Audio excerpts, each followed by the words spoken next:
تعال اقول لك على القاعده الذهبيه عشان خاطر تاخد نصيحه من حد او تاخد استشاره حد. اوعى واياك وحذاري ان انت تاخد النصيحه من حد بيحبك لمجرد ان هو بيحبك.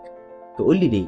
اقول لك عشان خاطر اللي بيحبك ده هو ممكن يكون بيحبك لدرجه ان هو خايف عليك، فخوفه دوت يديك نصيحه ان هي تمنعك عن الفرصه الحاسمه اللي هتكون سبب في نقل حياتك لحته تانية. تكون هي دي اللحظه اللي حياتك فيها هتتغير من فقير لغني، تكون هي دي اللحظه اللي هتتغير فيها حياتك من شخص عاطل لشخص شغال، تكون هي دي اللحظه اللي هتغير فيها من شخص بقالك 3 سنين بتفكر تاخد كورس وهتبدا دلوقتي. فلو سمحت لو سمحت لما تيجي تاخد نصيحه خدها من اهل الخبره، خدها من اهل العلم، خدها من حد اوريدي عدى بنفس المرحله دي قبل كده. عايز تفتح مشروع روح اسال رجل اعمال عدى بنفس الموضوع ده قبل كده. عايز تقدم على شغل روح اسال حد شغال اوريدي في الاتش ار او شغال موظف في نفس الشركه اللي انت بتقدم فيها. داخل على علاقه روح اسال اهل العلم في العلاقات الاجتماعيه. ما تسالش حد بيحبك لمجرد ان هو بيحبك، لان غالبا هيضيع منك فرصه انت كنت بتفضل طول حياتك تحلم بيها.